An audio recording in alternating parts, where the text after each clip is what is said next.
Please watch Part 4 for a better understanding of this story. Chapter 61. Family Bonds and New Beginnings. The bright glow of lanterns and the smell of home-cooked food filled Su Ming's senses as he stepped into his grandfather's grand house. The entire Su family had gathered to celebrate the Chinese New Year, with cousins, aunts, uncles, and siblings filling every corner of the living room, each one chatting or laughing as they prepared for the family banquet. Su Ming's grandfather, the formidable yet kind Commander Su, stood by the entrance, looking every bit the stern general he was known to be. But his expression softened when Su Ming approached. "Ah, there's my boy," he greeted warmly, pulling Su Ming into a rare, firm embrace. "Keeping busy, I imagine?" Su Ming managed a slight smile, noting his grandfather's perceptive gaze. "You could say that," he replied, as his mother called for everyone to settle around the table. Each member of the family was an accomplished professional in their own right: doctors, soldiers, businesspeople, and artists. Su Ming felt a deep pride in his family, yet he couldn't deny that a part of him always craved a simpler life. His father, Chief Su, sat at the head of the table, leading the family in their traditional toasts and sharing memories. It was a warm, comforting moment for Su Ming, who let himself relax, setting aside thoughts of cases and investigations. As the evening wore on, his sisters began teasing him, particularly the third eldest, Su Lan, a skilled hacker who worked in cybersecurity. "Little brother," she grinned, leaning forward, "rumor has it that you're becoming quite the genius investigator. Is it true you've already closed a few major cases?" Su Ming's smirk was small, but his eyes glinted with humor. "Rumors get exaggerated. You know that," he replied lightly, not wanting to let on too much about the Crimson Phoenix Syndicate or the intense work he'd been doing recently. His father chuckled. "That's what I keep hearing around the precinct. They say my son is making quite a name for himself." Su Ming shot his father a knowing look. "It's nothing I didn't learn from you, Dad," he replied, trying to deflect the attention. But the pride in his father's eyes spoke volumes, even as the conversation moved on. As the festivities wound down, Su Ming found himself alone with his grandfather in the study. Commander Su poured them both a small glass of aged liquor, his eyes glinting with the wisdom of a man who had seen both the best and worst of the world. "I hear you've been handling some dangerous work," his grandfather said, his voice thoughtful. "What you're doing, it's not for the faint of heart." Su Ming nodded, his usual casual demeanor replaced by a somber one. "It's tough, but I believe it's worth it," he replied, understanding that his grandfather was subtly reminding him of the gravity of his responsibilities. Commander Su raised his glass slightly. "Well, you have the spirit of a Su, and as long as you keep that, you'll be all right." They clinked glasses in a silent toast, the older man's confidence in him a grounding force.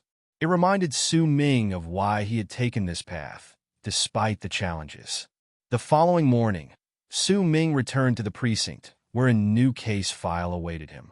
The detective team briefed him on a series of unusual break-ins that had occurred over the past month, each targeting jewelry stores and private vaults in high-security buildings. The burglars were careful, leaving no fingerprints or evidence behind. Detective Lin, his longtime mentor and partner, shook his head as he recounted the case details. "It's like they're ghosts. Every time we think we're close to catching them, they slip away." Su Ming studied the files carefully. The pattern was evident, a methodical approach targeting only high-value assets, with each break-in precisely planned down to the smallest detail. The work was meticulous, likely orchestrated by someone experienced. "It's almost too clean," Su Ming murmured. "The fact that there's no trace might be their weakness." Detective Lin raised an eyebrow. "How so?" "Look here," Su Ming pointed to the file, his mind working swiftly. "There's been a minor power surge recorded at every single location just before the break-ins. It's subtle, but it shows up in the city's electrical records. They're likely using a high-frequency jammer to disable alarms for a short period." Detective Lin looked impressed. "That's brilliant, Su Ming. But how do we catch them?" Su Ming leaned back, his gaze calculating. "We'll need to be one step ahead. Let's set up a decoy in the next high-profile location on their list, and install backup generators that can't be affected by jammers. If they try it again, we'll catch them red-handed. Lin nodded, excited by the prospect. I'll make the arrangements. Let's see if they fall for it. A few nights later, Su Ming and his team waited in the shadows near a luxury jewelry store, their equipment ready. The tension was palpable as they watched the security cameras, waiting for any signs of the elusive burglars. Just after midnight, the store lights flickered briefly, a sign that their targets were moving in. Su Ming signaled to the team, motioning for them to hold their positions as the burglars made their way into the store. The thieves moved skillfully, bypassing the primary security systems with practiced ease. But as they reached the main vault, Su Ming triggered the secondary alarm system, activating a set of security doors that trapped them inside. Looks like you missed a step in your plan. Su Ming's voice came over the loudspeaker as the thieves looked around in shock, realizing they'd been cornered. A few of the burglars tried to force their way out, but the police swiftly closed in, catching each one. It was a flawless operation, executed with precision. As the thieves were handcuffed and led away, Detective Lin gave Su Ming a nod of approval. Great work. You make it look easy. Su Ming shrugged, trying to keep his usual air of indifference. It's all in the details. But inside, he couldn't deny the satisfaction that came from seeing justice served. With every case he solved, Su Ming felt a renewed sense of purpose, each success strengthening his resolve to protect his city. As he headed home that night, his thoughts lingered on his family, their encouragement, and the strength he drew from them. He knew that no matter how difficult the journey, he would continue to live up to the Su legacy, one case at a time. Chapter 62, Shadows and Clues. After his success in solving the jewelry heist, Su Ming received more complex cases, and his reputation as a lazy genius investigator steadily grew within the precinct. Colleagues whispered about him in awe, noting his uncanny ability to spot the tiniest clues that others missed. Though he often appeared nonchalant and even disinterested, his mind was ever calculating, piecing together details that painted a larger picture. One crisp autumn morning, a thick envelope was dropped on his desk, labeled with a single word, confidential. Detective Lin hovered nearby, his expression a mix of excitement and worry. This one's big, he murmured. Got everyone in a frenzy, including the higher-ups? Su Ming raised an eyebrow and flipped through the contents. A series of high-profile burglaries had plagued the city over the past few months, yet the latest heist was unlike any of the others. This time, the burglars had hit an official government building, breaking into an archives vault containing classified information. The public wasn't yet aware, but the higher-ups were pressing for answers and fast. Looks like our ghostly burglars are trying their luck with more serious material, Su Ming commented dryly. But something tells me this isn't just about money. Detective Lin nodded. The files they stole pertain to our nation's security arrangements and private data. Whoever orchestrated this has deep ties, perhaps even across borders. Su Ming leaned back in his chair, his mind racing. He needed to understand what motivated these criminals and who stood to gain the most from these stolen files. That evening, Su Ming returned home to find his grandmother, the country's top forensic specialist, sipping tea in the living room. She greeted him with a warm smile and motioned for him to join her. Ah, the elusive Su Ming returns, she said, teasing him with her usual gentle sarcasm. I've been hearing about the cases you've been tackling. Quite impressive, if I may say so. Su Ming couldn't help but smile. His grandmother's approval always meant a lot to him, and her years of experience made her insights invaluable. I'm dealing with a series of break-ins, he explained, watching as her expression turned serious. It's like the thieves have every tool to bypass our systems. They're skilled, and the fact they're targeting specific information suggests there's more at play here. She tapped her fingers thoughtfully against her teacup. Sometimes, the simplest motives are hidden behind the most complex actions. Think of it like chess. Su Ming. The pieces moved might be obvious, but the strategy behind them is often layered. Su Ming took a mental note, letting her words sink in. So, you're saying that there's a broader objective? Precisely, she replied, nodding. Whoever's behind this wants to shift focus. If they're targeting high-level information, consider what could be a distraction and what they're truly after. The following day, Su Ming returned to the precinct with renewed determination. As he combed through surveillance footage from the government building's archives, he noticed a pattern. Every theft had been committed in broad daylight, with the culprits masked as employees. But one detail caught his attention: a small tattoo on the wrist of one thief, partially visible as they entered the building. It was a crimson phoenix, the insignia of the Crimson Phoenix Syndicate. The Crimson Phoenix Syndicate, a notorious underground network, was known for manipulating political landscapes and trading in high-level secrets.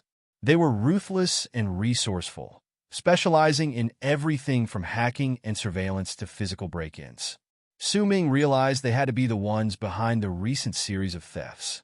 But why were they interested in these files? He knew he needed a way into their network, a method to unearth their motives without alerting them to his investigation.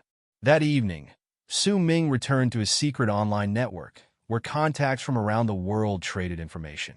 He found a few known informants with ties to the Crimson Phoenix Syndicate, initiating conversations with them about recent heists in his usual casual style.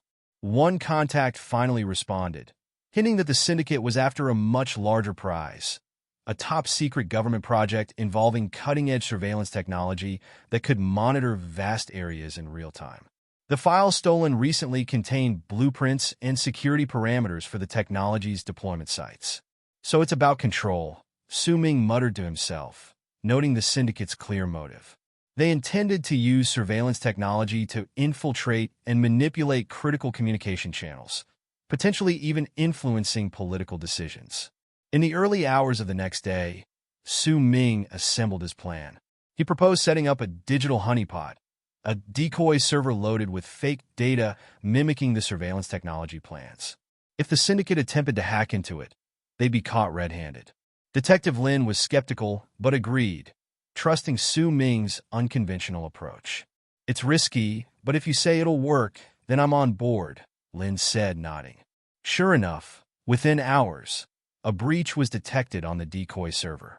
The hackers attempted to download the files, not realizing they'd set off a silent alarm that traced their location back to a safe house on the outskirts of the city. Su Ming and his team moved quickly, surrounding the location before the criminals had a chance to flee. The operation was swift and efficient.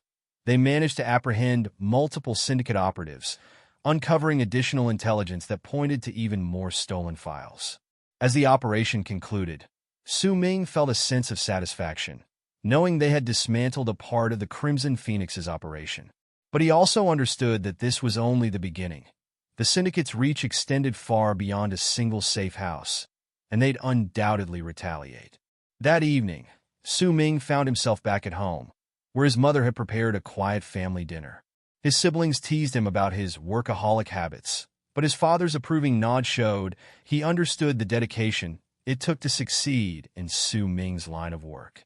"You're making a difference," his father told him later, as they cleared the table together. "Just remember to keep balance. You're still young. Enjoy life, even as you pursue justice." Su Ming nodded, touched by his father's encouragement.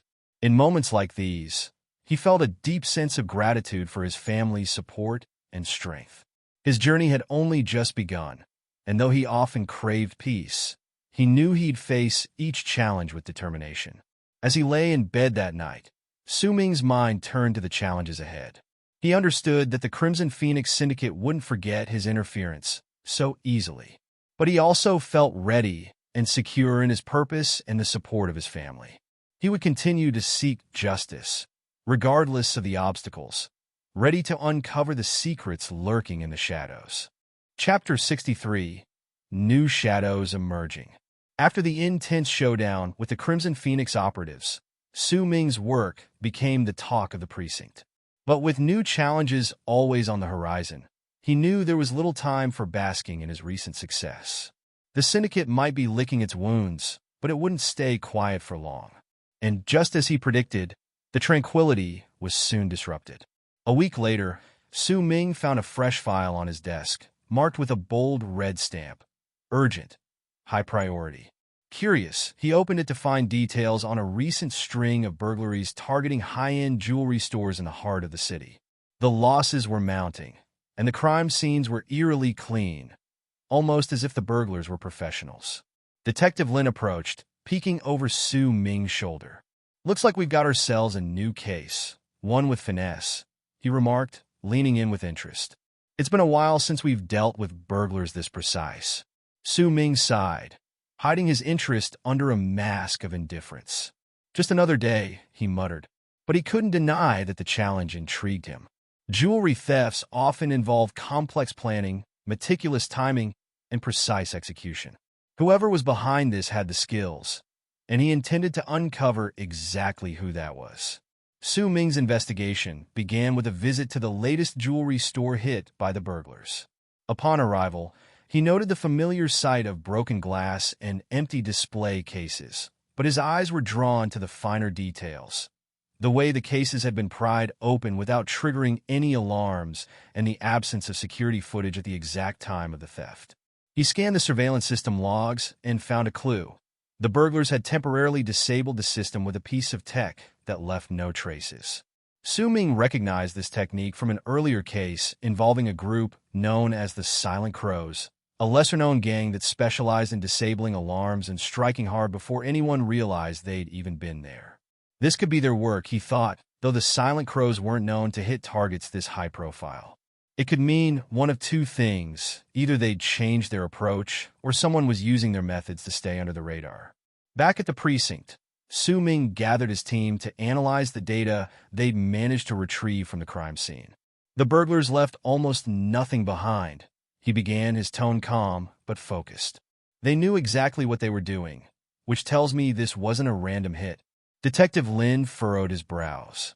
"If it's the Silent Crows, why go after such expensive targets now? It doesn't fit their usual profile." Su Ming nodded. "That's exactly what we need to figure out. Either they're desperate or someone else is using their tactics to keep us off their trail. Either way, there's more going on here than meets the eye." He assigned different tasks to his team, focusing on tracking recent tech purchases that could match the one used to disable the jewelry store's alarms. He wanted to cover all angles, from black market suppliers to any recent activity in the city's underground. Later that day, as Su Ming was going through the list of suspects with known connections to the Silent Crows, his phone buzzed. It was his mother. "Su Ming, we're all gathering for dinner tonight. It's been a while since you joined us. Your sisters keep asking about you," she said with a hint of reproach. He couldn't help but smile. "All right, Mom, I'll be there." His family dinners were always eventful, filled with warmth and playful banter. Despite his growing involvement in intricate cases, these moments reminded him of what mattered. And after such an intense investigation, a night with his family would provide some much-needed clarity. That evening, he arrived home to find his entire family gathered, each sibling adding their unique energy to the gathering. His eldest sister, a business magnate, teased him about his late hours, while his second sister, a singer, asked if he ever found time to relax. His father gave him an approving nod from across the table. "Your recent cases have made the rounds. Quite impressive work." "Just doing my job," Su Ming replied, shrugging casually. But the pride in his father's eyes meant more to him than he let on. These quiet moments reminded him why he pursued justice and gave him the motivation he needed to continue facing the darkest parts of society. The following day, Su Ming returned to his investigation with renewed energy. After hours of sifting through reports and checking into black market tech suppliers, he finally uncovered a lead. A dealer known for supplying the city's underground network had recently been selling a new device that matched the description he'd found in the security logs. Su Ming wasted no time tracking down the dealer, who operated out of a warehouse in the industrial district. As he approached, he noticed an inconspicuous figure slipping out of the building's side door. The man looked around cautiously, his eyes darting in every direction. Without hesitation, Su Ming slipped into a nearby alley and observed. He recognized the figure as one of the Silent Crow's known associates, confirming his suspicion that the gang was at least involved, if not the primary culprit. After the man left, Su Ming entered the building, where he confronted the dealer, casually mentioning the recent robberies. The dealer immediately grew nervous, his eyes flicking to the door. "Look, I don't know who did those," the dealer muttered, wiping sweat from his brow. "I just supply what people ask for. It's not my business what they do with it." Su Ming raised an eyebrow. "So you're telling me you sold tech capable of disabling high-end security systems, and you just happen to have no idea who bought it or why?" The dealer stammered, finally giving in under Su Ming's unyielding stare. "Fine, fine. The Crows have been gearing up for a while now. They said it was big, something that could put them on the map." With a smirk, Su Ming noted the information and left, knowing he now had what he needed. He'd start a quiet investigation into the Silent Crows, tracking their movements and unmasking their full operation. Returning to the precinct, Su Ming shared his findings with Detective Lin and the team. The Silent Crows are involved, but this goes deeper. They're gearing up for something bigger than just a string of burglaries. Detective Lin nodded, a spark of excitement in his eyes. "Let's get ahead of them. We'll start surveillance and keep tabs on every known associate. This time, we're shutting them down for good." As the precinct buzzed with activity, Su Ming felt a sense of satisfaction. He had laid the groundwork, and soon, the Silent Crows would be exposed. For now, he allowed himself a brief moment to relax, leaning back as he watched his team prepare for what was sure to be a thrilling showdown with the notorious gang. Chapter 64. The Crows in the Shadows.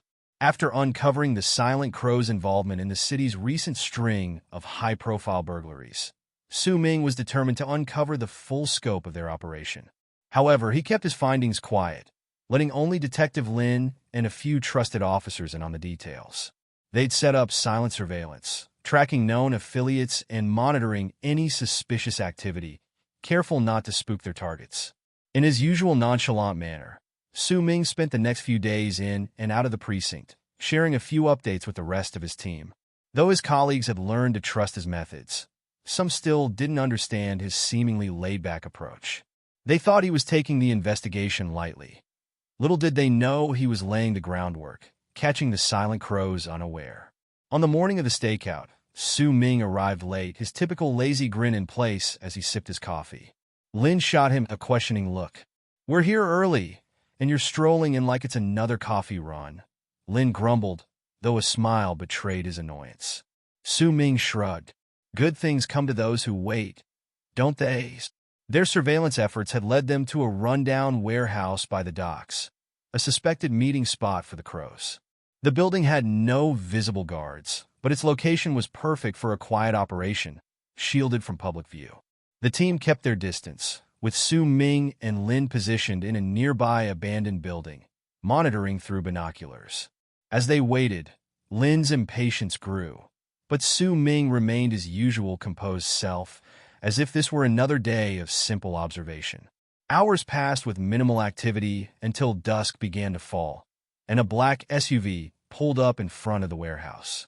A tall, shadowy figure stepped out, quickly followed by two more men. Each held themselves with a distinct air of purpose, suggesting a higher rank within the gang. Su Ming leaned forward, sharpening his gaze. "Look at the one in the middle," he whispered to Lin. "That's Ji Tian, the Crow's lead operator. He's the one orchestrating these robberies." Lin's eyes widened. "Are you sure?" "Positive," Su Ming replied. "I saw him in some of the surveillance footage I reviewed." His voice dropped as he continued. "If Ji Tian's here, they're planning something major. He rarely comes out for small-time ops." As the men disappeared into the warehouse, Su Ming's mind began working out possible scenarios. Ji Tian's presence meant this was no ordinary meeting. The Silent Crows could be planning a high-stakes heist or recruiting additional members to expand their reach. They waited until the group had been inside for a while before making their move. At Su Ming's silent signal, a few officers shifted closer, spreading out in a ring around the building to ensure none of the gang members could escape unnoticed. Su Ming and Lin made their way around the back, avoiding creaking floorboards and moving like shadows. They slipped into the building through a side entrance, catching snippets of conversation as they approached the main room. The Crows were discussing plans, their voices echoing in the empty warehouse. "We've managed to pull off the jewel hits, so now the real target's up next." Ji Tian's voice was calm but cold. "It'll be our biggest score yet, and it'll put us in control of the city's underground network." Su Ming's suspicions were confirmed. the Silent Crows weren't stopping with burglary. They were aiming to gain a foothold in the city's underworld. Silently signaling to Lin, Su Ming prepared to move closer, his mind racing with potential strategies. They had to catch them red-handed with enough evidence to shut down the operation for good. As Ji Tian continued outlining the next steps, Su Ming listened intently, noting every detail. The Crows were targeting a luxury artifact exhibition scheduled for the coming week. Security would be tight, but they were confident in their plan, having recruited a tech expert to disable the alarms and bypass the reinforced vaults. Su Ming exchanged a glance with Lin. If they let this operation proceed, they could catch the Crows attempting the heist. But he knew the risk of waiting. They could easily lose the trail if any of the gang suspected they were being watched. It was a gamble he'd have to make. Carefully, he gestured for Lin to retreat, and they slipped out of the warehouse unseen. Back outside, Su Ming called the precinct, briefing them on what he'd overheard and preparing a sting operation. His team would blend into the exhibition security detail, catching the Crows in the act. Back at the precinct, Su Ming gathered his team for a briefing, outlining the plan. We'll set up a hidden surveillance unit at the exhibition site and pose as security guards. We'll wait until they're fully committed to the heist before moving in, he said, a steely determination in his voice. Detective Lin added, remember, they're seasoned criminals, so be prepared for anything. We're shutting them down for good, but we'll only have one shot at this. Su Ming knew the risks, but his calm, almost indifferent demeanor reassured his team. To him, it was just another challenge, a game of which he fully intended to win.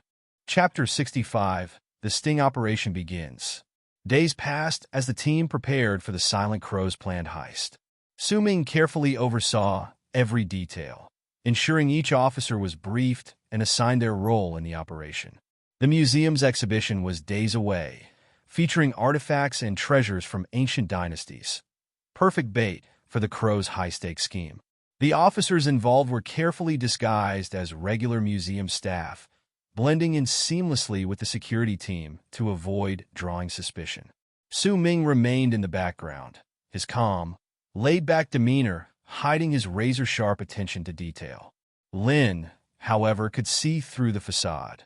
He knew Su Ming's mind was racing, meticulously planning every possible outcome. The day of the exhibition arrived, and the museum was bustling with activity. The high-profile event attracted city elites, government officials, and several wealthy patrons. Hidden among the crowd, Su Ming watched the exits and noted every unusual movement, his expression as casual as ever. From his position, he noticed Lin, who gave him a subtle nod, signaling their readiness. As the night wore on, the Silent Crow's arrival was almost imperceptible. Just as expected, Ji Tian and his crew blended into the crowd, their dark clothes and calm postures masking their intentions. Su Ming and Lin kept their distance, communicating through hidden earpieces to relay any updates. Their team was positioned around the artifact hall, camouflaged but ready to act. Ji Tian's team made their way toward the restricted section, where the most valuable artifacts were displayed. With surgical precision, their tech specialist bypassed the museum's alarm systems, a testament to his skill and their careful planning. But what the Crows didn't realize was that Su Ming's team had installed a second, hidden layer of security, one only the museum's new staff knew about. The team waited as the Crows began their heist, meticulously gathering evidence through hidden cameras and recorders. Su Ming's heartbeat remained steady as he watched Ji Tian disable the final lock.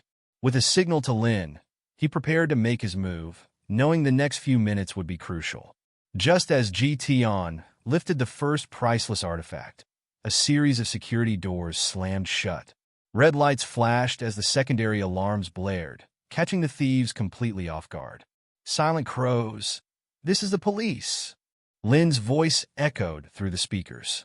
Put down the artifacts and surrender quietly. You're surrounded. For a split second, the Silent Crows froze, panic flashing in their eyes. Ji Tian, however, was quick to respond. He barked orders to his team, rallying them to fight their way out. Su Ming watched him carefully, admiring his resolve, but knowing the odds were no longer in his favor. Su Ming and his officers moved in, surrounding the gang from all angles. Tion's men fought desperately, but the officers were ready, expertly dodging attacks and countering with swift precision. Su Ming, as always, was a step ahead, his calculated movements disarming two of Tion's guards with minimal effort. As the struggle intensified, Tion found himself cornered. His gaze met Su Ming's, a flicker of recognition and grudging respect passing between them. Su Ming could see the wheels turning in Tion's mind as he considered his options. But in that instant, he realized there was no escape. "It's over, Tion," Su Ming said, his voice calm. "You've lost." A resigned sigh escaped Tion's lips. Dropping his weapon, he raised his hands in surrender. "I underestimated you," he admitted, his voice low. "You're sharper than I thought." Su Ming only nodded, watching as the officers secured the area and began escorting the silent crows out. Tion's words were a compliment of sorts, but Su Ming brushed them off, focusing instead on the outcome. The silent crows had been dismantled, and the city's peace restored for now. Later that night, Su Ming stood outside the museum, observing the flashing lights and bustling officers. Lin joined him, a tired but satisfied grin on his face. "You know, for someone who claims to hate getting involved, you handled that operation with more precision than anyone I know," Lin said, nudging him. Su Ming shrugged, offering a lazy smile. "It's all in a day's work, right?" Lin chuckled, shaking his head. He knew Su Ming's reluctance was genuine, but he also knew that Su Ming's instincts for justice were unwavering, whether he admitted it or not. As Su Ming looked out at the quiet streets, he couldn't shake a nagging feeling that this was only the beginning. The silent crows might be behind bars, but he sensed that darker forces were still lurking in the city's shadows, waiting for their chance. With that thought in mind, he slipped away, ready for whatever challenge fate would throw his way next. Chapter 66. A new case, a familiar pattern. Days after the Silent Crow's arrest, Su Ming enjoyed a rare moment of peace. The city had settled into a quiet lull, and he was finally getting a chance to unwind at home with his family. Seated at the dinner table, he watched his sisters chat animatedly while his father occasionally chimed in, sharing updates about recent cases from work. Su Ming's attention drifted as he absorbed the warm, familiar atmosphere, one of the few things that genuinely put him at ease. His mother leaned over, her gaze warm and attentive.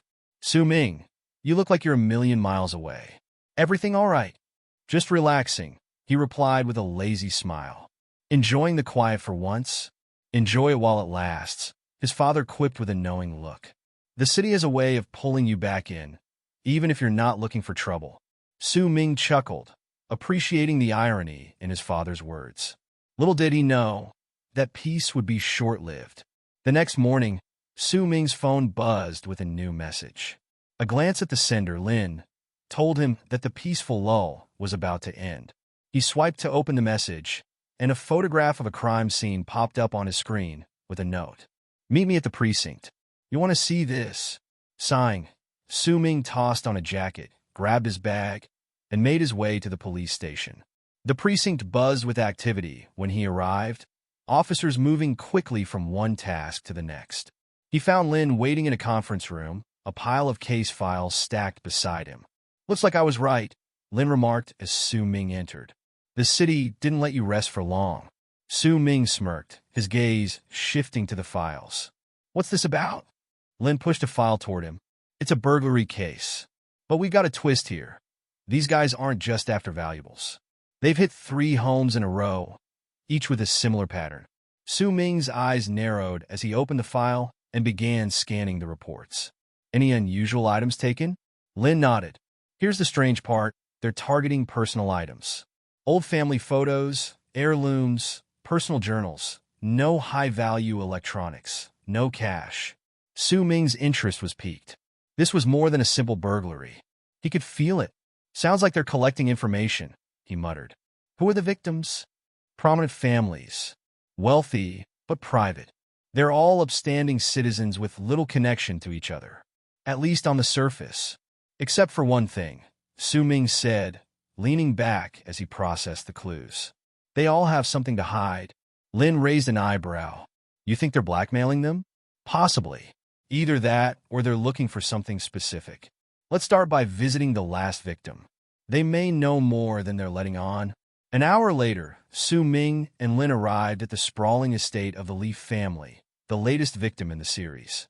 The house was quiet, the air tense as they were greeted by the family's eldest son, Li Wei. His demeanor was a mix of anxiety and indignation, a sign that the burglary had struck a nerve. "I'm still not sure why they'd target us," Li Wei muttered, guiding them to his father's study where the break-in occurred. "We haven't done anything to draw attention." Su Ming scanned the study, noting the remnants of the crime scene, scattered papers, an overturned photo frame, and an open drawer. "Have you noticed anything missing besides the obvious?" Su Ming asked, glancing at Li Wei. Li Wei hesitated. "Actually, yes. My grandfather's journal. It was tucked away in that drawer. I don't understand why anyone would take it. Was there anything valuable in it?" Lin asked, curious. "No, nothing like that. Just personal accounts from his travels. He wasn't even a wealthy man back then. He just traveled for his work." Li Wei's tone softened. "It was sentimental to us, but it would be worthless to a thief." Su Ming exchanged a glance with Lin, his suspicions growing. "This isn't about money. Whoever did this was after something that only your family would value. Perhaps something connected to your grandfather's past." Li Wei's eyes widened slightly. "But who would care about that?" "We're going to find out," Su Ming replied calmly. "For now, lock up anything else you think might be important, and try not to discuss this with anyone. These people may be watching." Back at the precinct, Su Ming pored over the files again, noting the specific items taken from each family. In each case, the burglar had stolen objects with strong sentimental value, each related to the victim's family history. It was a trail that was beginning to lead somewhere, though the ultimate motive remained unclear. Lin observed him from across the desk. "So, what's the theory?" Su Ming looked up, his expression thoughtful. "They're either tracking a lineage or trying to piece together something lost. Whatever it is, it's tied to these families' pasts. We need to dig deeper. Maybe consult with someone who knows more about the family's histories." "Got someone in mind?" Lin asked. "Possibly," Su Ming said, recalling a distant relative who worked as a historian. "But let's keep this quiet. Whoever's behind these burglaries isn't just an amateur. They're careful and meticulous. And if they're after something specific, they won't stop until they find it." As Su Ming left the precinct that evening, he felt the weight of the mystery settling over him. This case wasn't like the others. It had layers, depths he'd have to unearth one at a time. For now, he would let it simmer, knowing that the next clue was just around the corner, waiting to be discovered. Chapter 67. Shadows of the Past. After leaving the precinct, Su Ming's mind lingered on the peculiar burglary case. The more he considered it, the stranger it felt. This wasn't the work of common thieves. The pattern was too intricate, too personal. Each item stolen was tied to something intimate within these families' histories, suggesting a plan designed to unearth secrets buried for decades. His phone buzzed, pulling him from his thoughts. It was his father. "Su Ming," his father's voice was brisk. "We're gathering at your grandparents' place tomorrow for the festival. Be there by noon." "Sure," Su Ming replied. "I'll be there." "Anything special going on?" "Just the usual family gathering, but everyone will be there this time," his father replied before hanging up. Su Ming pocketed his phone with a small smile. A family gathering would be a good break from the constant pull of cases, even if only for a day. He might even be able to dig into the Li family's background with his grandfather's help. He'd always been adept at digging up records and tracking down old ties. The next day, Su Ming arrived at his grandparents' estate to find the usual controlled chaos of a family gathering in full swing. His older sisters were busy in the kitchen with his mother, while the younger cousins ran through the house, their laughter echoing off the walls. It was a rare sight, everyone under one roof, free from the obligations and responsibilities that normally defined their lives. As he stepped into the main living room, Su Ming found his grandfather seated by the window, deep in thought. Despite his age, the man retained a certain dignified strength, a natural aura of authority that came from his years in the military. "Grandfather," Su Ming greeted, bowing respectfully. His grandfather looked up, his stern expression softening slightly. "Su Ming, come sit with me. How's the work at the precinct?" Su Ming settled in the chair beside him, leaning back. "It's eventful. This last case was strange. A series of burglaries, but they're not after valuables. They're stealing things with historical or sentimental value." His grandfather raised an eyebrow. "Intriguing. Not the usual sort of theft, is it? What do you think they're looking for?" "That's what I'm trying to figure out," Su Ming replied. "It seems too specific to be a coincidence." His grandfather nodded, folding his hands thoughtfully. "It reminds me of a time when people would hide things in plain sight, clues hidden in the ordinary. If these items are tied to the family's history, the thieves are likely looking for something only these families know about." Su Ming considered his grandfather's words. This case felt like it was peeling back layers of the past, layers that someone wanted to remain hidden. He filed away the thought, resolving to investigate further once he was back at the precinct. Just then, his youngest cousin, May, came running into the room, pulling him out of his thoughts. "Su Ming, come play with us? It's boring without you." He sighed, feeling the weight of his reputation as the lazy genius cousin. "All right, May, but just for a little while." That evening, after an eventful day spent with family, Su Ming returned to his apartment and settled in to review his notes on the case. His grandfather's insights had nudged his thinking in a new direction.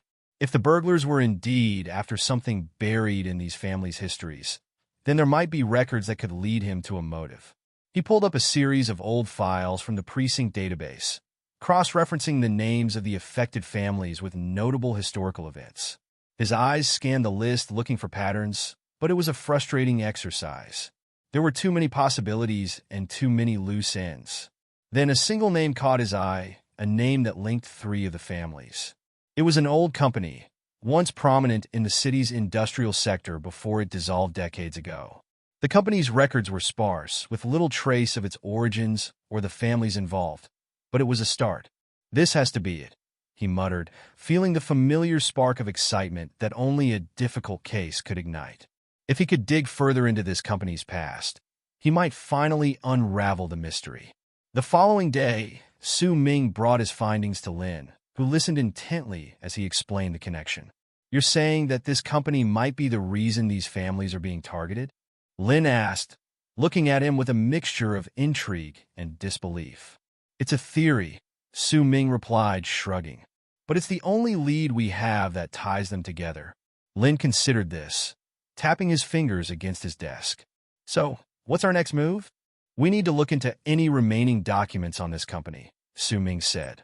"If they had any significant assets or projects, those might hold a clue. Maybe the burglars are after something tied to those assets." "All right," Lin agreed. "I'll start digging through the archives. Meanwhile, maybe you can check with some of your sources. See if anyone's heard of activity related to this old company." Su Ming nodded, already contemplating his next steps. The pieces were finally starting to fall into place, and he could feel the rush of the hunt building within him. As much as he tried to stay out of the thick of it, cases like these were a magnet, pulling him in despite his best efforts. For now, though, he'd let the pieces settle, knowing that with each day, the picture would become clearer, and the answer would reveal itself. Chapter 68, Ghosts in the Archive. Early the next morning, Su Ming found himself in the dimly lit archives of the precinct, a labyrinth of musty files and faded documents. The air was thick with dust, and the smell of aged paper hinted at secrets buried in the pages. He settled at a desk piled with boxes of records, going back decades. Lin had managed to find a few scattered documents from the dissolved company that had tied the families together. They were vague records, but they hinted at something larger. His fingers traced over a yellowed page detailing the company's board members, among them the surnames of the families involved in the burglary cases. The deeper he went, the stranger it seemed. For a company so prominent in the city's past, its trail was exceptionally well hidden. Then his eyes fell on a single, inconspicuous line in a ledger: Project Phoenix. There was no detail, no budget or staff list, just the name itself and a stamp marked confidential. "Phoenix," he murmured, a shiver running down his spine. He'd heard rumors of secret projects before, But this felt different, too personal. It reminded him of something he'd once encountered in his past life. Hidden plans masked under simple names that held deadly intent. Before he could dig further, his phone buzzed. It was Lin. "Su Ming, we've got something urgent." Lin's voice was terse. "Another break-in, same MO as the others. But this time, it didn't go as planned." "What do you mean?" Su Ming asked, already packing up his notes.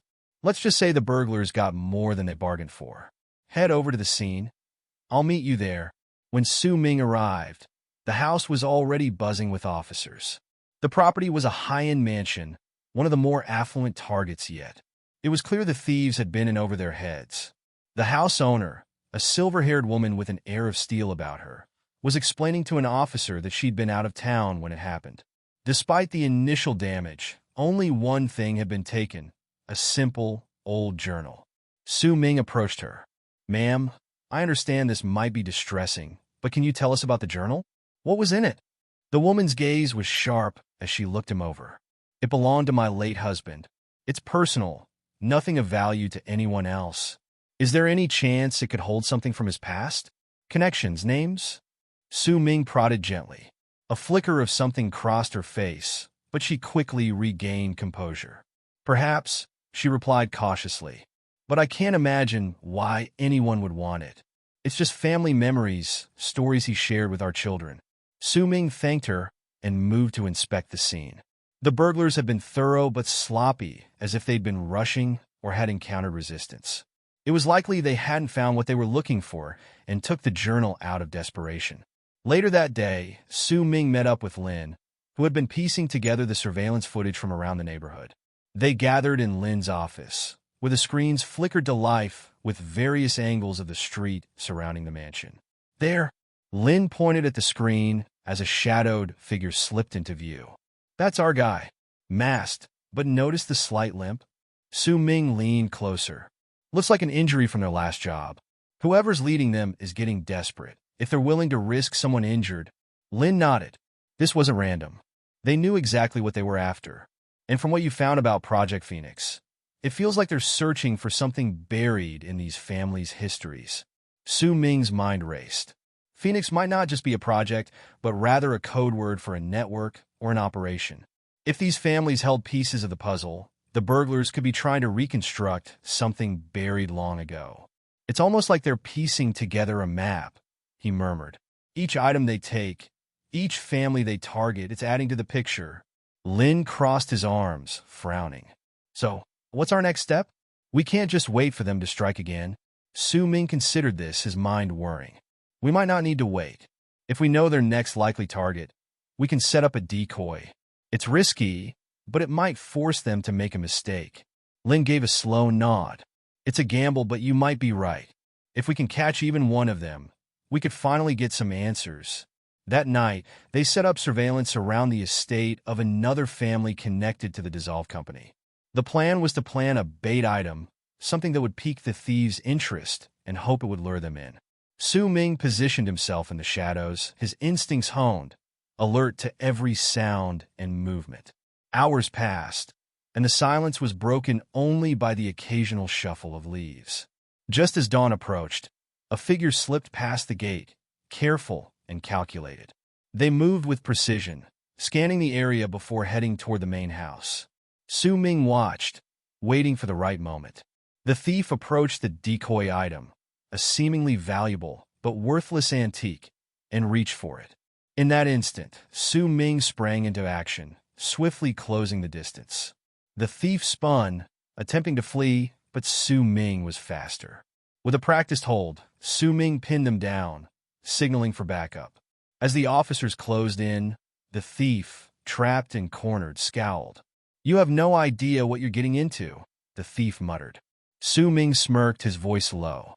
"Try me?" The thief's gaze hardened, but there was a glint of something. Fear? Desperation? Su Ming couldn't tell, but he knew this wasn't the end.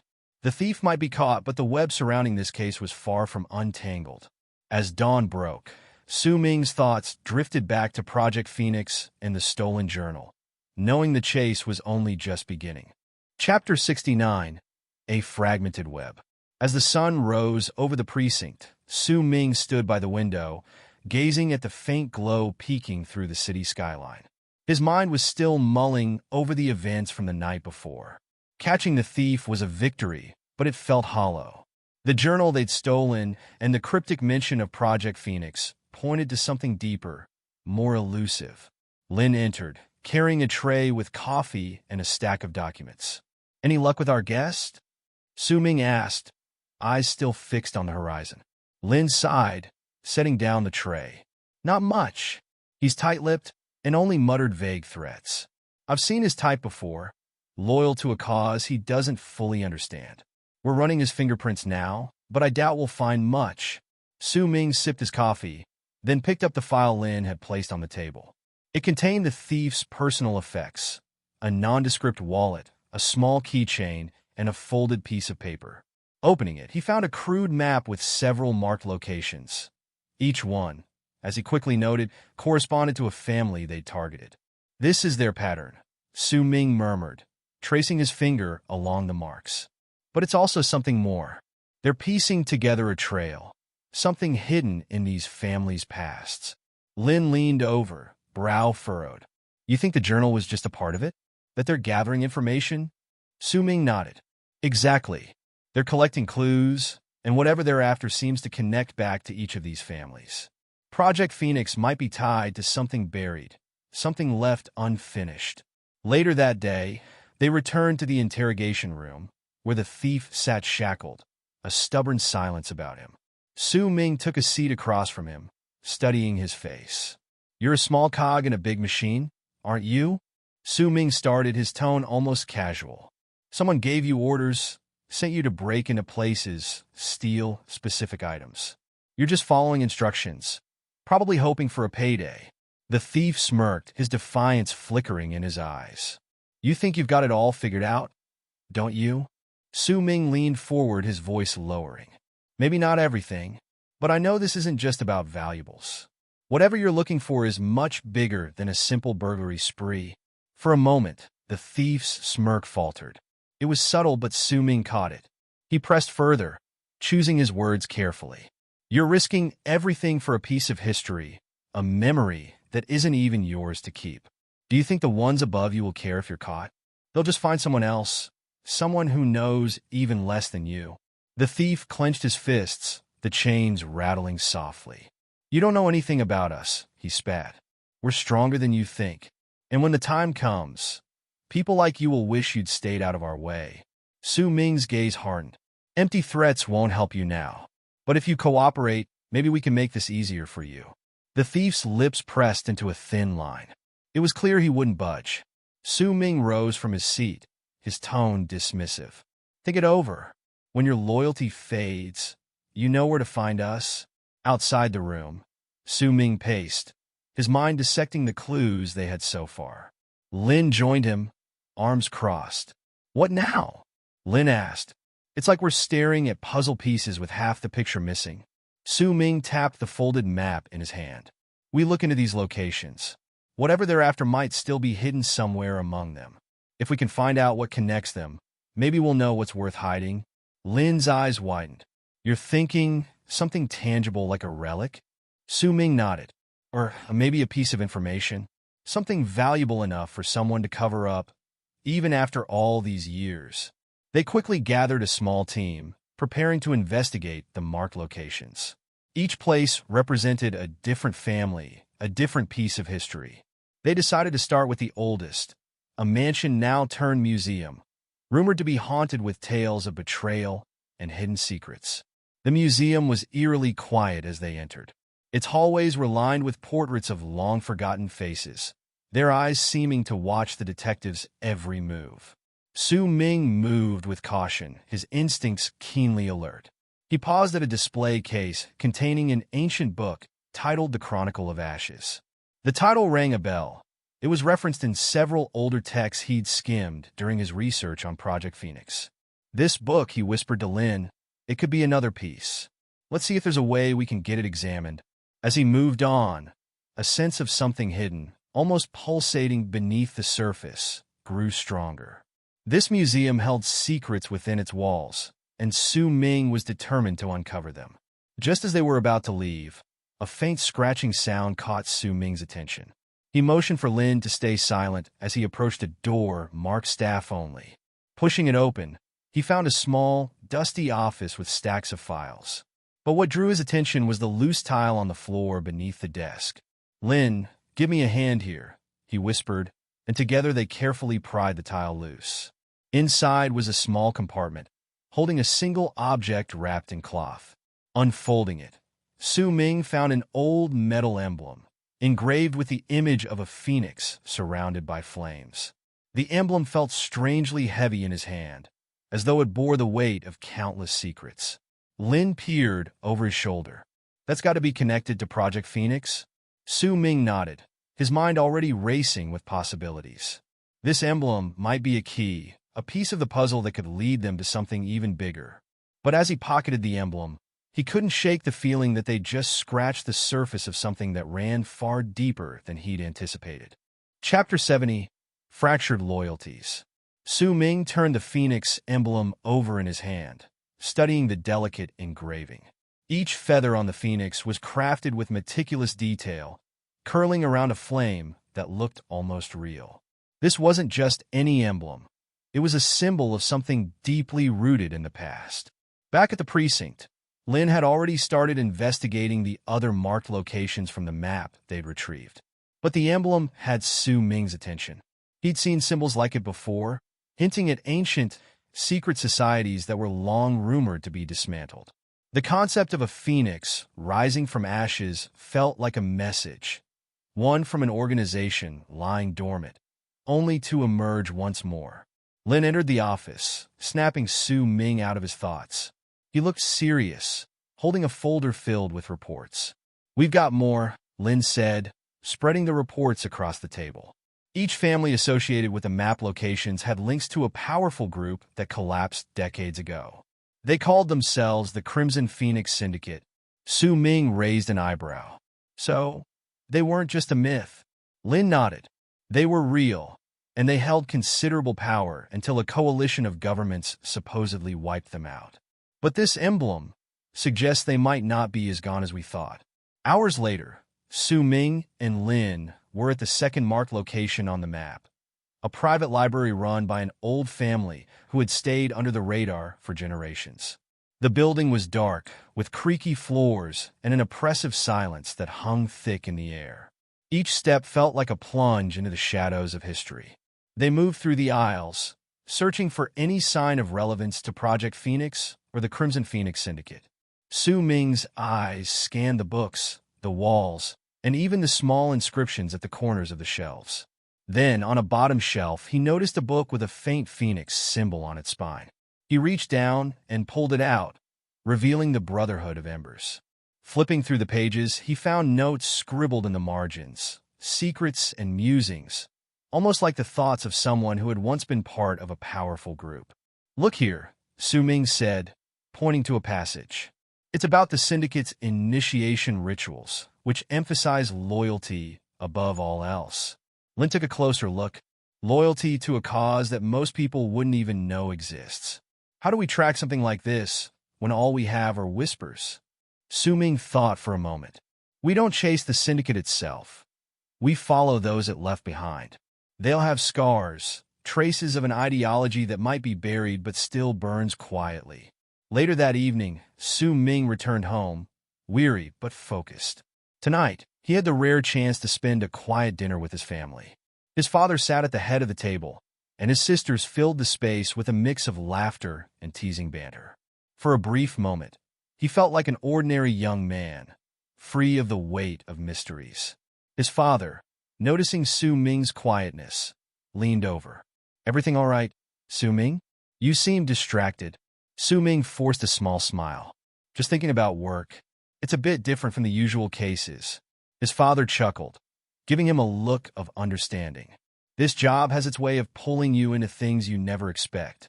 But remember, family keeps you grounded." Su Ming nodded, the words resonating with him more deeply than he let on. The support of his family had always been his anchor, but a small part of him felt the weight of keeping them in the dark about the true depths of his cases. After dinner, he lingered by the window, watching the moon rise over the quiet neighborhood. The phoenix emblem sat in his pocket, heavy with the promise of secrets yet to unravel. The next day, Su Ming and Lin regrouped, ready to tackle the final marked location, a sprawling estate rumored to house artifacts from the Crimson Phoenix Syndicate's peak. They arrived at dawn, the fog casting a ghostly haze over the old mansion's stone walls. Inside, they moved cautiously, stepping through rooms filled with faded portraits and dust-covered furniture. It was like walking through a time capsule, a place frozen in an era of opulence and secrecy. In the study, Su Ming noticed a painting of a phoenix, its wings spread wide as if in defiance. He stepped closer, examining it, when he noticed something strange. The edges of the frame didn't quite align with the wall. "Lin," he called, gesturing toward the frame. Together, they carefully pried it away, revealing a hidden safe embedded in the wall. Su Ming knelt, studying the lock. It was an old, intricate mechanism that required a code. He glanced back at Lin, who handed him a flashlight. With a steady hand, he began turning the dial, listening carefully for the familiar clicks that indicated the lock's sweet spots. After a few tense minutes, the lock clicked open. Inside was a single, yellowed notebook with the symbol of a phoenix on its cover. Su Ming opened it carefully, flipping through pages filled with names, locations, and dates, evidence of the syndicate's network, its hidden members, and their complex relationships with powerful figures. "This is it," Lin murmured, his voice filled with awe. "This notebook, it's like a directory of their entire organization." Su Ming nodded, already piecing together the implications. With this, they had a roadmap, a guide that could help unravel the syndicate's hidden web of influence. But he also knew it would make them a target, turning their investigation from a quiet pursuit into a dangerous game. As they left the estate, the weight of the notebook in his hands felt like a burden and a responsibility. He couldn't ignore the fact that his knowledge of the syndicate's secrets could put his family at risk. For now, he would keep his discoveries quiet, studying the information carefully before making any moves. But deep down, he knew that the Crimson Phoenix Syndicate was far from gone. And in this dance of power and secrecy, Su Ming was now a player, whether he liked it or not. Chapter 71. Shadows of the Past. Su Ming sat at his desk, the old notebook before him filled with the names, dates, and encrypted messages linked to the Crimson Phoenix Syndicate. He flipped through the pages, his mind whirring with thoughts of their hidden influence, their reach into every aspect of society. As he pored over the notes, he noticed an unusual symbol, 3 interlocking rings stamped beside certain names, almost like a brand. Lost in thought, he barely noticed when Lin entered the room, dropping a case file onto his desk. "Su Ming, you're going to want to take a look at this," Lin said, a strange expression on his face. A jewelry store heist downtown. No forced entry, yet everything was cleaned out. And here's the odd part. Surveillance cameras caught a man entering, but no one ever saw him leave. Su Ming's interest was piqued. He closed the notebook, setting it aside for the moment as he glanced at the case file. The situation reminded him of older cases from the city archives where heists happened under similarly mysterious circumstances. It could be one of the Crimson Phoenix's old tactics, he murmured, and Lin's eyes widened. "You think they're back in play? Using past strategies to throw us off?" "Possibly," Su Ming replied. "Or someone wanted to seem that way." The jewelry store looked pristine, almost untouched. Su Ming examined the surroundings with a practiced eye, noting the absence of broken glass or any signs of forced entry. It seemed almost surreal, as if the jewels had vanished into thin air. "What do we know about the store's security?" he asked, glancing at Lin. "Top of the line, according to the owner. Vaults are biometric locked, and motion sensors are everywhere. But nothing was tripped, and the cameras only caught the one guy, and that's it." Su Ming knelt by the counter, studying a faint scuff mark on the polished floor. "What did the owner say about this man?" Lin handed over a sketch. Tall, unassuming, wore gloves. But nothing remarkable. Just an average-looking guy. Su Ming studied the sketch, his eyes narrowing as he considered the situation. A professional, maybe, or someone who knew exactly how to avoid detection. As he looked around, his attention turned to the ventilation shaft near the vault door. It was small but had faint fingerprints on the frame. "Lin, let's check the building's blueprint and look for any underground exits." If he didn't leave through the front, he might have taken a hidden route. After searching through city records, Su Ming discovered that a network of old tunnels ran beneath this part of town, a remnant of an underground railway system abandoned decades ago. "The perfect escape route," Su Ming said, smirking. "A hidden path out of the vault." The team descended into the dark, narrow tunnels, guided by flashlights and the faint hum of pipes. Their steps echoed in the silence, the walls damp and covered with old graffiti. After following several twisting paths, they arrived at an underground intersection where fresh footprints were visible in the dust. "There's our confirmation," Lin said, squinting down at the prints. "But where does this lead?" Su Ming studied the paths, aligning them with his mental map of the city. "To an abandoned warehouse on the east side. Let's go." When they arrived at the warehouse, they found it empty, save for a few scattered crates and some equipment. A quick search revealed a few things out of place. One of the crates had been recently moved, and behind it, Su Ming found a bundle of gear that seemed all too familiar. A small toolkit with the interlocking rings emblem etched into the handle. He lifted it, showing Lin, "Looks like our guy might have ties to the Crimson Phoenix Syndicate after all." Lin's jaw tightened. But what's their goal? They've been underground for decades. Why resurface now? Su Ming pondered this. It could be anything: revenge, reclaiming territory, or sending a message to someone in the network. Either way, they're using this opportunity to show their back, and they're leaving a trail on purpose. They gathered the items as evidence, Su Ming's mind racing through the possibilities. He was certain now that these recent cases weren't random acts of crime. They were calculated moves, part of a much larger game that had only just begun. Back in his study, Su Ming finally returned to the notebook. As he traced his finger over the names, he saw one that stood out, a family that had been influential in the past, tied to politics, business, and the syndicate's dealings. The head of that family had disappeared years ago, but their descendants were rumored to be near his own family. A sudden knock interrupted his thoughts. His mother entered, her gaze softening when she saw him. "Su Ming, you've been working too hard," she said, her tone filled with concern. "You know, sometimes you need to give yourself a break." Su Ming offered a slight smile, appreciating her care. "Just a bit more, and then I'll rest. I promise." She nodded, lingering for a moment before leaving. Watching her go, Su Ming felt a pang of realization. The Crimson Phoenix Syndicate's return wasn't just a threat to his work. It could be a threat to his family as well. If this case was to be solved, it wouldn't just be with investigative skill alone. He would need every ounce of his cunning and patience, carefully balancing his role as a detective and his responsibility as a son and brother. The Crimson Phoenix was resurfacing for a reason, and he was determined to uncover it, no matter the cost. Chapter 72, A Whisper in the Shadows. Su Ming paced through the narrow, dimly lit corridors of the precinct, his mind buzzing with the details of the recent heist. Every piece seemed to fit, yet there was an elusive thread connecting it to something far larger. The Crimson Phoenix Syndicate, one of the most notorious and shadowy organizations of his father's generation, was returning, and they weren't just making noise. They were testing the waters. Lin approached him, his expression tense.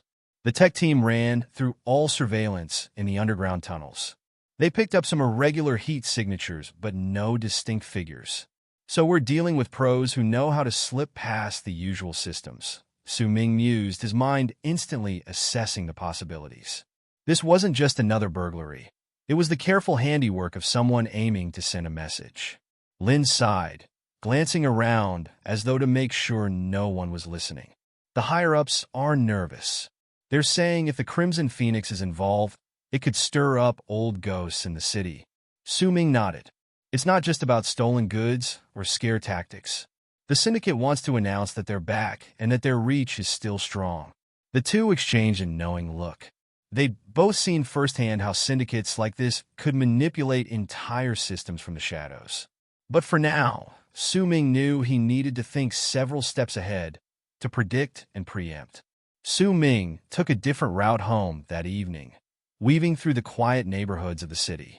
His thoughts were swirling with ideas, each more complex than the last. He knew he couldn't afford a single mistake, not with the stakes so high. At home, he found his sisters gathered around the table, laughing and sharing stories. He watched them for a moment, their laughter filling the room, easing the tension he'd felt all day. His youngest sister, May, noticed him standing in the doorway and beckoned him over. "Big brother, you look like you're carrying the weight of the world," she teased, pulling out a chair for him. "Come sit." The familiarity and warmth were a balm. Su Ming sat, feeling the stress of the day lift as he joined in the family banter. His eldest sister, Su Yin, smiled knowingly, as though she could sense something was on his mind. "You've been getting involved in some pretty big cases, haven't you?" she asked, her tone light yet curious. Su Ming hesitated, his mind flashing to the recent events and their possible impact on his family. But he knew they would worry if he told them too much. Instead, he gave a casual shrug. "Just the usual mix of work. A few complications here and there." His mother walked over, resting a hand on his shoulder. "We know you're careful, Su Ming, but remember, your health and safety come first." He smiled, grateful for the family's support. It was a rare thing to find such moments of peace amidst the chaos. But even as they talked, his mind remained fixated on the next step. That night, after everyone had retired, Su Ming returned to his study, flipping through case files and mapping out potential connections. Every piece of evidence, every photograph, each file, he scrutinized them with laser focus, hoping to pick up on even the smallest of clues. His phone buzzed, jolting him out of his thoughts. It was an encrypted message from a contact in his global intelligence network. Possible Crimson Phoenix sighting in the docks. Suspicious cargo linked to arms smuggling. Might be connected to your recent heist. Su Ming's eyes narrowed as he read, immediately sensing the gravity of the information. The docks weren't far, and if the syndicate was indeed operating through such a location, it could be their entry point back into the city's underbelly. He grabbed his coat, knowing he'd have to proceed carefully. One misstep, and his whole operation could be exposed. This time, he'd need to keep a low profile and rely on his instincts alone. As he navigated the city's empty streets, he felt a thrill, a challenge that stirred his mind and kept him sharp. By the time he reached the docks, the area was quiet, shrouded in darkness save for a few scattered streetlights casting dim pools of light on the damp concrete. Su Ming observed the warehouse from a distance. It was an old building with boarded-up windows and heavy metal doors, yet the faint glow of light from within betrayed recent activity. He moved closer, sticking to the shadows, his mind piecing together the scene as he observed signs of hurried movement and low, murmured voices.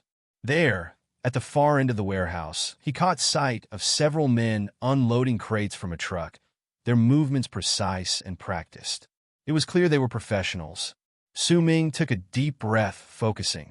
This was more than just a random operation. It was part of a carefully orchestrated plan. He slipped behind a stack of pallets, inching closer to get a better view. As he watched, the men finished unloading the crates, a strange, familiar emblem painted on each one. The same interlocking rings he'd seen in his previous cases. This was the Crimson Phoenix's signature, unmistakable and bold. He carefully observed their patterns, committing the details to memory, his mind already forming strategies to counter them. He would need to work fast, gathering information without exposing himself or his family to their threat. He took a deep breath, knowing that this was only the beginning of a larger, more dangerous journey. As he returned home in the early hours, Su Ming felt a renewed sense of purpose. The syndicate was back, challenging everything he'd worked for, and he would be ready to face them. The Crimson Phoenix syndicate had reawakened, and this time, Su Ming would be prepared to bring them down. Chapter 73, Silent Movements. The following morning, Su Ming woke up early, his mind still replaying the scenes he had witnessed at the docks. Even with little sleep, his sharp gaze was unclouded, and a calculated spark ignited in him. The Crimson Phoenix Syndicate's sudden reappearance wasn't something he could take lightly. He strolled into the kitchen, where his mother was preparing breakfast, her presence exuding warmth and comfort amidst his turbulent thoughts. She smiled at him, handing him a steaming cup of tea. "You look like you've had a long night, Su Ming," she said softly. "Is everything all right?"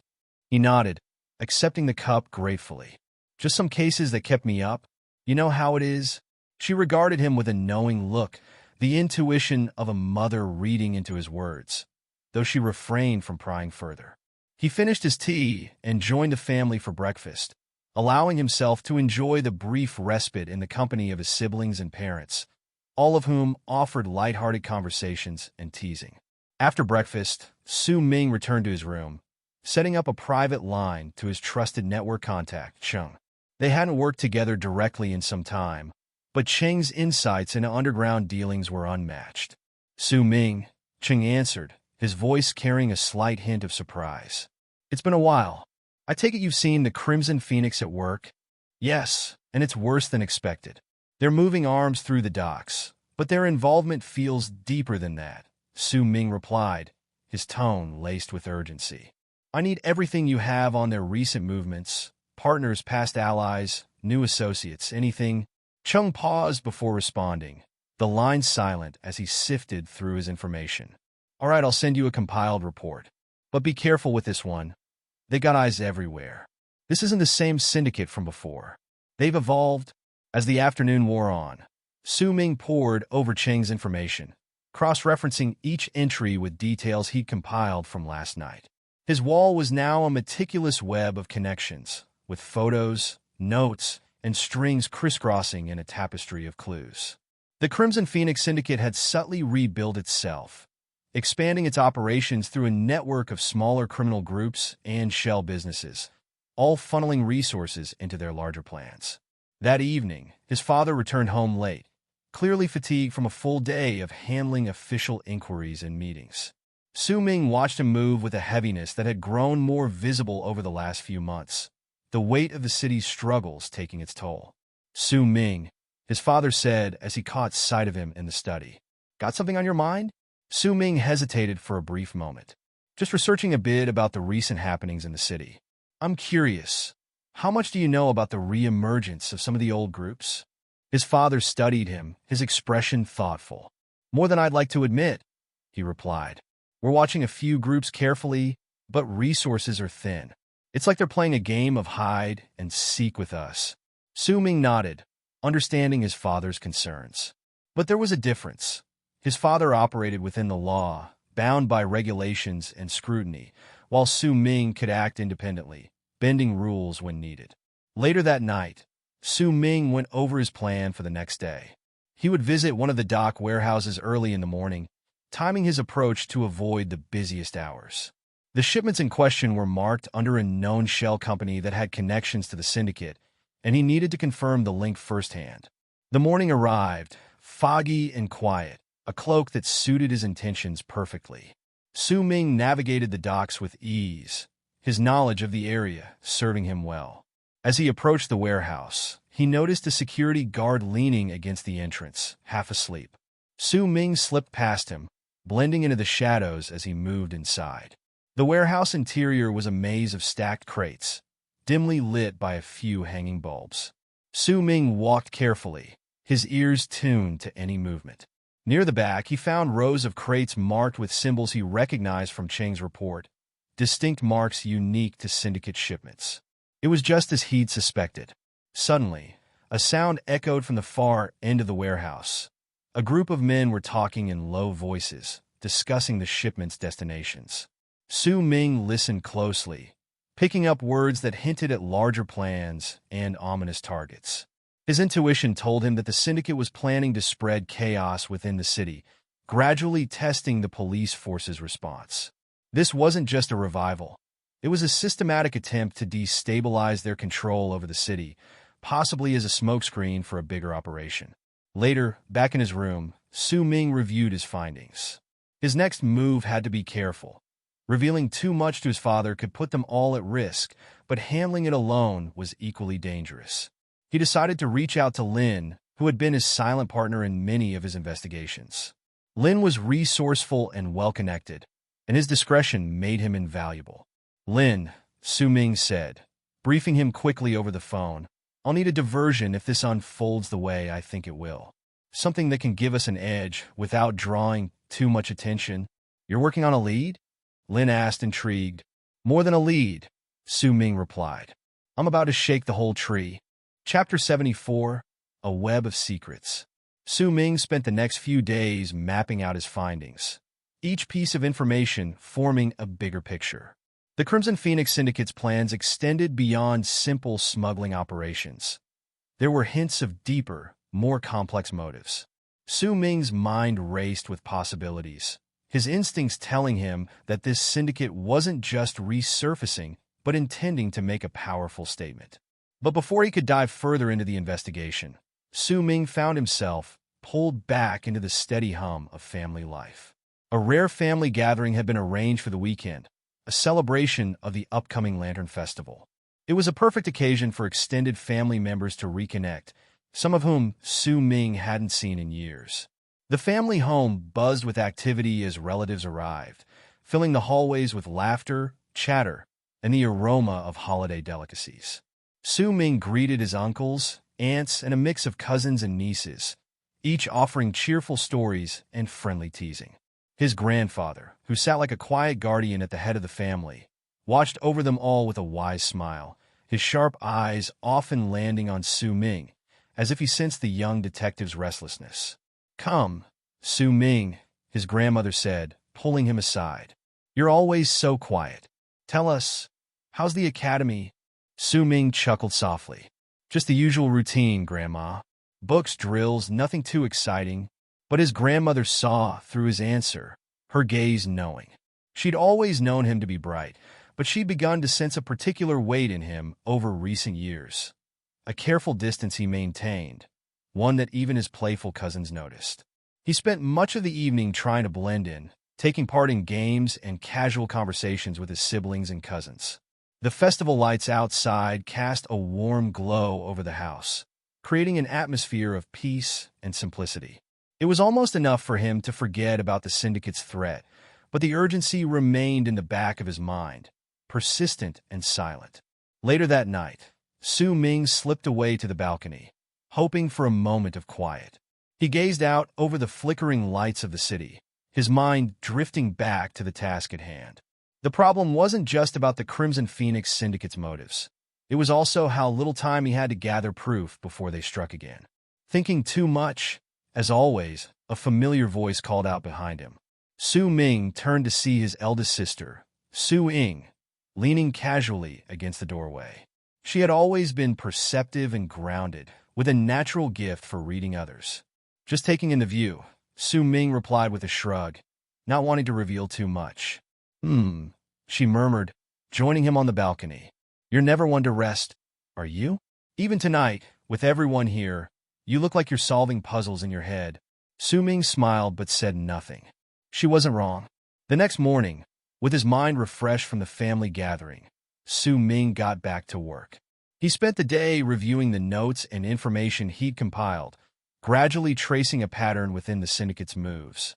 Each piece of intel from his network pointed to one thing.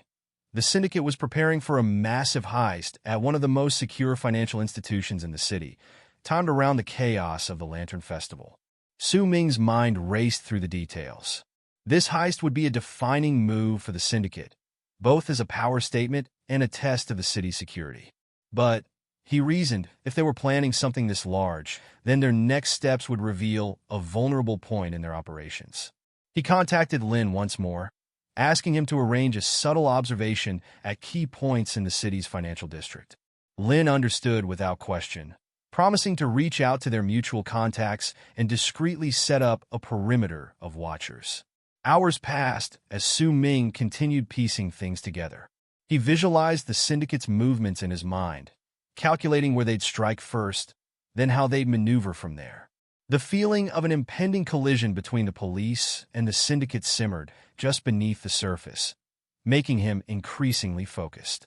By late afternoon, Lin sent an encrypted message. "All set. We're watching the banks and any notable movement nearby. I'll let you know the second anything shifts." With preparations in place, Su Ming allowed himself a moment to pause. It was almost amusing how the thrill of the chase seemed inescapable, drawing him in no matter how he tried to distance himself. For now, he leaned back, gathering his strength for what lay ahead, knowing that this case might push him further than any investigation yet. Chapter 75: The Lantern Festival Heist. As the Lantern Festival arrived, Longchen's transformed into a city of lights and excitement. Vibrant colors, music, and laughter filled the streets as families gathered to celebrate. Yet, hidden beneath the festivities' warmth was a brewing storm, a meticulously planned heist by the Crimson Phoenix Syndicate. Su Ming made his way through the crowd, blending effortlessly. With his cap pulled low and a simple jacket, he looked like any other local. His plan was simple: observe, wait, and remain unseen. He was on high alert, his eyes scanning the bustling streets for anything out of place. The evening's cheerful energy began to mask the syndicate's subtle maneuvers. Around the financial district, Su Ming noticed a few inconspicuous individuals loitering near high-security buildings. He signaled Lin through a discreet message. "Spotted a few," Su Ming typed. "Coordinates sent. Stay on standby." Within minutes, Lin responded, confirming that his people were on alert and ready to intercept if needed. Su Ming kept his gaze on the suspected agents, noting their calm demeanor. They had the look of professionals, fitting right in, yet moving with a purpose that betrayed their intentions. Suddenly, his phone buzzed with a new message. It was from one of his contacts in the city's underground intel network. "Stage 1 in motion," it read. Su Ming's eyes narrowed as he pieced together what it meant. The syndicate had activated the first phase of their operation. As the clock struck 8, a series of small disturbances began to erupt across the festival grounds. Firecrackers were set off in areas near banks and security offices, and minor accidents conveniently distracted law enforcement personnel. "Perfect misdirection," Su Ming muttered. He had to admit that the syndicate's strategy was meticulously crafted to pull focus away from their true target. Through his earpiece, he heard Lin's voice. "Su Ming, reports are coming in. There's unusual activity near Bank of Longchen. Security personnel are being rerouted due to these accidents." Su Ming took a deep breath. "They're creating a decoy. Can you get your people to cover the bank's exits? I'll go check it out myself." Without waiting for a reply, he slipped through the crowd, moving swiftly toward the bank. His mind was focused, calculating each move, each possibility. Arriving at the Bank of Longchen, Su Ming noticed several guards standing alert but appearing slightly uneasy. As he scanned the area, his gaze landed on two figures approaching the building from opposite sides. Both wore uniforms nearly identical to the bank's security staff, but lacked the official insignias. They blended in well, likely members of the syndicate in disguise. Su Ming's hand brushed against his pocket, feeling the small radio device he carried. He contacted Lin again, confirmed two syndicate members in disguise entering the bank's east and west entrances.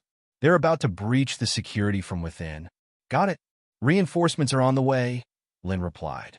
Su Ming took position behind a nearby stall, watching as the two disguised members entered the building. He had no doubt they'd bypass the lower-level security with forged credentials, likely prepared to disable the main system. Within minutes, the bank's alarm system went silent. Su Ming's jaw tightened. He realized that this was the syndicate's moment. They'd shut down the security to pull off their heist undetected. Su Ming moved swiftly, slipping into the bank's back entrance, where a few cameras were still operational. Carefully, he followed the quiet corridors, his steps cautious as he neared the vault area. His mind worked to anticipate the syndicate's next steps, each movement a calculated risk. Suddenly, he heard faint voices echoing down the hallway. "Time to secure the perimeter," one said. Another responded, "We have exactly 15 minutes before the backup system kicks in. Let's make it count." Their voices faded as they moved deeper into the vault room, leaving Su Ming alone in the corridor. He took a steadying breath, deciding to get a closer look. The vault door lay slightly ajar, just as he'd anticipated. From his vantage point, he saw three members of the syndicate working quickly, loading cash and valuables into bags with military precision. 10 minutes left, one of them announced. Su Ming waited, knowing he needed the perfect moment to catch them off guard. His gaze swept the room, noting their positioning and the quickest routes to cut them off if they tried to flee. One of the syndicate members turned, noticing movement in the shadows, but it was too late. Su Ming launched himself forward, grabbing the man by his arm and twisting it with enough force to disarm him. Before the others could react, Su Ming pushed forward, using the momentum to throw the man into his accomplice. Chaos erupted as the syndicate members scrambled, caught off guard by Su Ming's swift attack. He ducked, dodging a punch from the last member and retaliating with a swift kick that sent him crashing into the vault wall. In seconds, the three members lay subdued on the floor, groaning in pain. Su Ming quickly alerted Lin, ensuring the city's police would arrive before any syndicate reinforcements. As he waited for backup, Su Ming allowed himself a moment of satisfaction. His instincts, honed from years of navigating the criminal world, had once again proven invaluable. Although his preference was still to avoid active involvement, this night was another reminder. Trouble seemed drawn to him, no matter how far he tried to distance himself. The police arrived within minutes, securing the scene and escorting the syndicate members into custody. Lin approached, giving Su Ming a nod of approval. "Nicely done, Su Ming. Guess you couldn't resist getting your hands dirty after all," Lin joked. Su Ming smirked, shrugging as he brushed off his jacket. Guess the syndicate couldn't resist crashing the Lantern Festival. As he left the bank, the sounds of the festival resumed in the distance, blending with the faint wail of police sirens.